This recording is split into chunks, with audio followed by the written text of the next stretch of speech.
Selamat pagi Bapak Ibu Guru, karyawan, serta anak-anak yang terkasih di dalam Tuhan Yesus Kristus.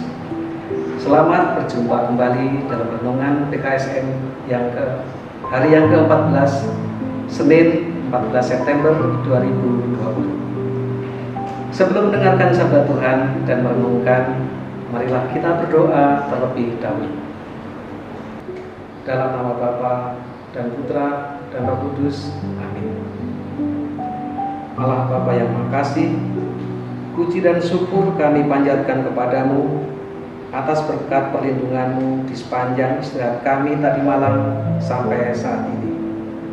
Pada pagi ini, sebelum memulai aktivitas kegiatan kami ingin mendengarkan sabda-sabdamu.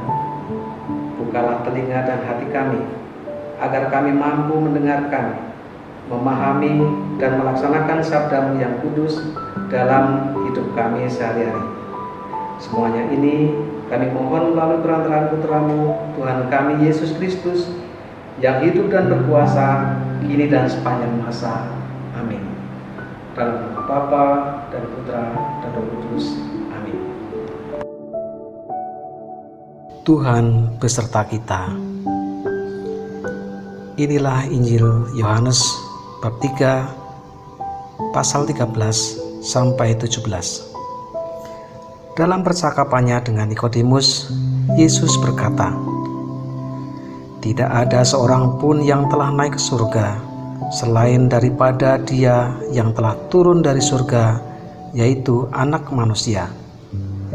Dan sama seperti Musa meninggikan ular di padang gurun, demikian juga Anak Manusia harus ditinggikan, supaya setiap orang yang percaya kepadanya beroleh hidup yang kekal.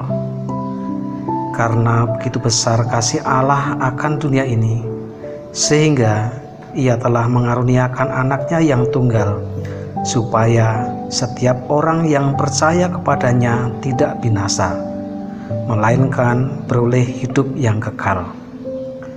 Sebab Allah mengutus anaknya ke dalam dunia bukan untuk menghakimi dunia, melainkan untuk menyelamatkannya oleh Dia." Demikianlah Injil Tuhan. Renungan. Pada hari ini, Gereja Katolik merayakan pesta Salib Suci. Kita diingatkan kembali pada tanda keselamatan yang selalu kita kenakan dalam kehidupan kita sehari-hari. Bacaan Injil hari ini ingin mengingatkan kepada kita bahwa Allah telah memberikan kepada kita satu-satunya putranya yang tunggal untuk turun ke dunia menjadi manusia. Dalam Injil Yohanes bab 3 pasal yang ke-16. Karena begitu besar kasih Allah akan dunia ini, sehingga Ia telah mengaruniakan anaknya yang tunggal, supaya setiap orang yang percaya kepadanya tidak binasa, melainkan beroleh hidup yang kekal. Kasih Allah yang sangat besar ini ingin menunjukkan kepada kita betapa Allah itu sangat menyayangi manusia.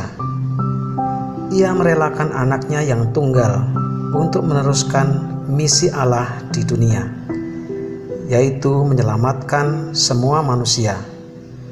Walaupun Ia harus merasakan menderita, sengsara, dan wafat di kayu salib. Salib menjadi lambang supaya kita selalu ingat bahwa Allah mengasihi manusia dan memberikan kita tempat agar kita selamat dan memperoleh hidup yang kekal. Dengan begitu, apakah kalian masih merasa malu bila membuat tanda salib di tempat umum? Tanda salib dapat kita gunakan di mana saja. Misalnya, saat memasuki gereja, sebelum dan sesudah berdoa, saat ayah atau ibu memberkati kita di dahi, dan banyak hal lagi. Mari kita jadikan salib sebagai landasan iman kita, sehingga kita semua dapat diselamatkan oleh Allah dan kelak memperoleh hidup yang kekal. Refleksiku, apakah selama ini aku sudah membuat tanda salib dengan hormat dan khidmat? Aksiku, aku akan membuat tanda salib dengan khidmat dan bersungguh-sungguh.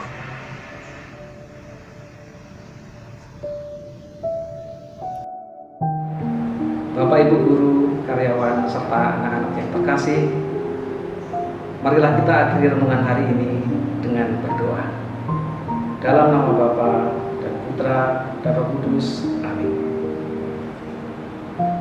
Ya Bapa, puji syukur kami panjatkan kepadamu karena Engkau telah berkenan mengutus Putramu yang tunggal demi keselamatan kami.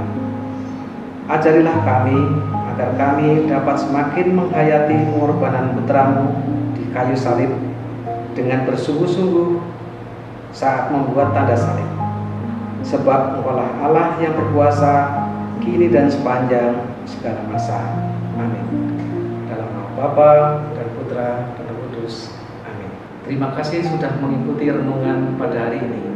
Marilah kita sungguh-sungguh menghayati pengorbanan salib Tuhan kita Yesus Kristus sebagai tanda cinta kasih Allah kepada kita semuanya.